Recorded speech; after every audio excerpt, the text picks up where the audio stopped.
sebenarnya, supaya proses persalinanmu lancar, nyaman, dan menyenangkan, dan juga minim trauma. Itu tujuan kita hari ini.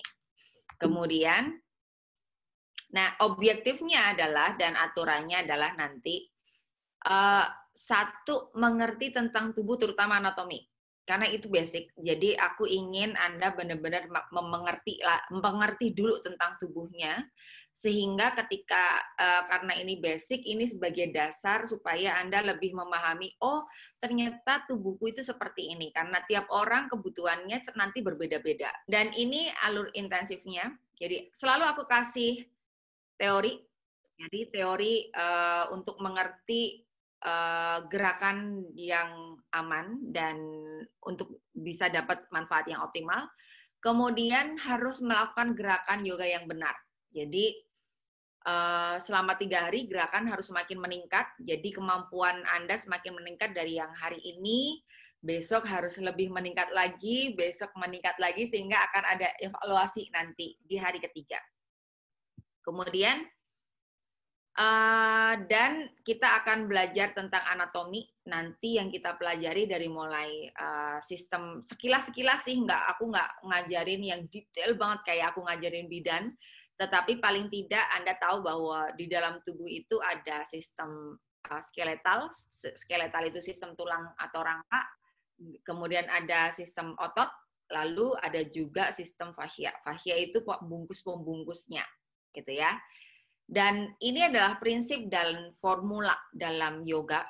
Prinsip dan formulanya itu antara lain, satu, intinya adalah bagaimana Anda menciptakan ruang di area dan bagian tubuh yang menjadi organ target. Jadi kalau misalnya Anda organ targetnya mana sih? Misalnya gini, oke, kita bicara tentang tubuh dulu. Nah, oke. Nah, kemudian yang kedua adalah sistem di area panggul. Kalau ibarat rumah, panggul ini adalah lantainya, gitu kan? Panggul itu lantai, kayak rumah, tadi kaki itu pondasi, lantai itu panggul. Bagian terendah dari lantai apa? Tulang duduk. Tulang duduk berarti di ischium, di sini. Berarti kalau misalnya dia duduk, misalnya dia duduk nih, iya yuk duduk. Berarti yang harus yang harus ditekan apa aja? Kalau misalnya dia duduk begini, apa aja? Tulang duduk, kemudian heels atau tungkai, betul? Dan juga area betis. Sepanjang ini dia harus nekan kakinya. Oke? Nah, kalau dia ditekuk begini, ditekuk, sayangnya ini nggak bisa nekuk sampai ke bawah ya. Jadi dia ditekuk begini, tungkai nempel ke sini, sayangnya ya agak osteoporosis mungkin, jadi dia tidak bisa menekuk sampai ke belakang, anggap saja bisa gitu. Berarti kalau misalnya dia menekuk duduk di area di tulang kering, berarti yang ditekan mana? Area tulang kering. Jadi benar-benar di mana bumi dipijak, di situ ditekan kuat. Kalau misalnya dia posisinya merangkak, berarti yang ditekan tangan, lutut, tulang kering, gitu kan? Jadi dan itu harus dibagi rata. Kalau dia tiduran, berarti yang ditekan adalah di area punggung. Sampai di sini kebayang ya? Nah, kalau dia kepalanya di bawah, kakinya di atas, berarti yang ditekan area mana? Kepala. Gitu. Jadi intinya adalah di mana bumi dipijak, di situ ditekan kuat. Nah, itu yang disebut, itu adalah pedoman dari di yoga. Jadi Anda harus ingat, kalau menekan pun harus tahu, ini aku tekan depan aja atau aku tekan di area mana. Oke, lalu menciptakan ruang artinya apa? Menciptakan ruang berarti ruang-ruangan di antara, bisa antar ruas, antar sendi. Kemudian di kafum itu bagian lobang, termasuk panggul, itu ada kafum namanya, ya, di area lobang panggulnya ini. Karena kalau kita bicara tentang panggul, berarti ini panggul kita segede begini, ini panggulnya. Nah, berarti kalau kita kasih ruang, baik itu di sendi, kemudian dan juga di ligamennya, kita kasih ruang di area pelvis cavity atau cavumnya di sini. Antara kamu pas lagi posisi begini, dengan miring begini, dengan begini, ini pun beda diameternya, gitu kan? Ibarat kayak toples dikasih toples dikasih air. Jadi kalau misalnya dia posisinya begini, dengan posisi begini, pasti diameternya berbeda, betul? Jadi ini yang berarti Anda kasih ruang di area panggul. Kemudian kasih ruang di area mana lagi? Sendi-sendi di area tulang belakang. Jadi kasih ruang di area situ supaya apa? Lebih memanjang gitu. Kemudian kasih ruang juga di area diafragma. Diafragma dan area iga. Kalau diafragma di mana? Di sini. Ini diafragmanya di sini. Di otot diafragma itu dia bisa begini, inhale, exhale dia begini, inhale dia bisa begini. Kalau ini namanya iga, ini sternum, ini namanya interkostal. Nah, iga ini atau rib cage ini juga ada muscle dan fascianya di antara sini. Jadi ketika Anda naikkan tangannya ke atas, ini kita kasih ruang di area sini, betul? Ya kan? Di sini kita naikkan kedua-duanya, ya berarti kasih ruang lagi di area rib cage-nya dia. Kalau kita kasih ruang di area rib cage, di area diafragma, di area punggung bagian tulang belakang torakal bagian punggung atas, berarti kita kasih ruang juga space yang lebih besar ke paru-paru kita untuk berkembang. Nah, dari sini kita tahu nih, pada saat Anda ingin melahirkan dengan lancar, berarti area mana yang harus dikasih ruang. Oke, ketika kita bicara kasih ruang. Oke, aku mau tanya ke Mbak Asa. Berarti kalau kamu mau melahirkan, tadi kan aku udah jelasin nih, kasih ruang di mana aja. Kalau kamu mau melahirkan, berarti kasih ruangnya di mana aja ya kira-kira? Di area panggul. Oke, good. Di area panggul. Terus? Di diafragma. Diafragma. Oke, baik. Biar nafasnya oke, gitu. Terus? Di sendi. Sendi apa? Kaki kalau posisinya dia nungging. Ya, kaki kalau posisi dia nungging. Selain itu, ada good, bagus, udah oke, udah benar semua. Tetapi ada tambahan lagi, Mbak Vina.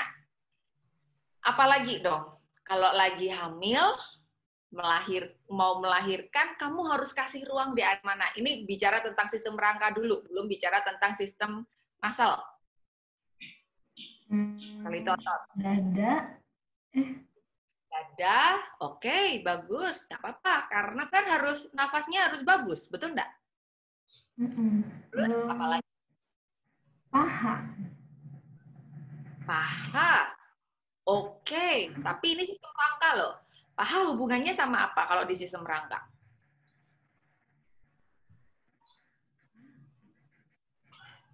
Lagi? Di lumbar atau di spine. Tulang belakang, betul? Kalau misalnya tulang belakangnya itu nggak kasih ruang, kan nggak jadi panjang badannya. Betul nggak? Oke, nah itu di sistem rangkanya. Tapi utamanya, yang paling utama di mana? Dalam proses persalinan. Panggul. Ya kan? Bisa kebayang ya? Yang paling harus diutamakan adalah daerah panggul ketika kamu dalam proses persalinan. Tapi kalau dalam sistem muscle dan fascia dari sistem ototnya, yang selain tadi harus dilakukan memberikan ruang di area-area panggul, kaki, kemudian panggul, di area dada, ini kan tadi harus ada ruangnya juga di muscle interkostalnya, itu harus ada ruangnya. Ada mana lagi, area mana lagi yang harus kasih ruang? Area perut. Jadi ini tuh ada namanya rectus abdominis begini, 1 dan 2. Kalau area perutnya dia tiba-tiba dia terlalu tight atau diperes misalnya atau ditekan, kasih ruang nggak ke bayinya? Nggak kasih, ya kan? Jadi dia harus dipanjangin dan harus dikasih ruang yang lebih banyak. Tapi tidak berarti kita mengabaikan alignment atau keselarasan dan mengabaikan center of gravity. Ini yang disebut ini ya maksudnya alignment dan center of gravity. Jadi alignment itu maksudnya apa? Dari kepala sampai lutut, sampai bahu, sampai pinggul, sampai kaki itu harus satu garis. Atau hidung Anda sama nih, dari hidung sama sini, nih loh belahan mulut Anda nih, kemudian sampai dagu, sampai jakun, sampai sternum, sampai pubis itu harusnya satu garis loh. Harusnya. Makanya kenapa bulu-bulunya itu, bulu-bulu halusnya itu menyatu. Betul enggak? Nah, kalau sampai contoh yang lebih sangat-sangat nyata deh. Kalau ada orang yang ada masalah dengan gigi, bahkan giginya miring, gitu ya, dia akan mengubah struktur wajah. Betul enggak? Ya kan? Makanya, dan gigi saya termasuk yang lagi miring, dan ini lagi dibenerin, untuk dibenerin. Yang dilakukan ortodontis adalah dia harus memenerkai atau apa namanya? Mempaskan posisinya itu dari hidung di sini, belahan bibir yang di sini dengan gigi tengah gitu. Jadi kalau geser 1 mili aja itu udah belum bisa, ini harus digeser semuanya ke sana gitu. Karena ternyata itu mempengaruhi struktur, bahkan mempengaruhi sistem yang ada di dalam tubuh kita. Makanya jangan salah, ketika dulu saya sering banget migrain, tapi begitu aku pasang bracket dan digeser gigiku gitu tuh, ternyata aku nggak pernah migrain lagi sekarang. Kebayang ya? Jadi hanya gara-gara strukturnya berubah, bahkan struktur tulangnya dirubah, sistem nervous system atau bahkan semuanya struktur bisa langsung berubah juga. Ini cuman gigi, apalagi badan, apalagi panggul. Oke ya, sampai di sini ya. Kemudian pada saat Anda melakukan gerakan yoga, harus disesuaikan dengan gaya gravitasi. Gaya gravitasinya di mana? Tumpuannya. Pada saat dia berdiri, harusnya tumpuannya di area kaki dan dibagi menjadi area pelvis, gitu kan? Di area perineum di sini. Tapi kalau Anda berdiri kan harusnya begini. Tapi ketika Anda berdirinya begini, berarti Anda bertumpunya di area simfisis, tulang kemaluan. Karena hamil kadang-kadang nggak nyadar bertumpunya di tulang kemaluan. Endingnya, Anda akan merasakan kesakitan di area tulang kemaluan. Jadi ketika Anda di sini tadi ada yang bilang, simfisisku sakit, koreksi lagi. Sehari-hari kamu salah jangan-jangan berdiri dan duduknya. Karena apa? Itu sangat mempengaruhi, gitu loh. Jadi harus diperhatikan di center of gravity. Lalu kemudian movement and breath. Jadi movement berarti gerakan. Movement is medicine, kalau aku bilang. Dalam proses persalinan, apalagi ketika Anda mau melahirkan, Anda harus bergerak. Kenapa harus bergerak? Karena kalau tidak bergerak, yang ada adalah Anda akan sangat fokus dengan rasa sakit, bahkan Anda tidak kasih ruang ke tubuhmu kalau Anda tidak bergerak, dan Anda tidak mengizinkan gaya gravitasi bumi membantu proses penurunan kepala bayi. Cuman yang jadi masalah, seperti yang aku ceritain kemarin waktu aku live di YouTube, ada yang nonton di live di YouTube, jadi aku bacain tentang active birth, gitu kan. Di situ juga dikatakan, kalau Anda tidak aktif, yang ada adalah Anda tidak mengizinkan gaya gravitasi bumi untuk membantu dirimu.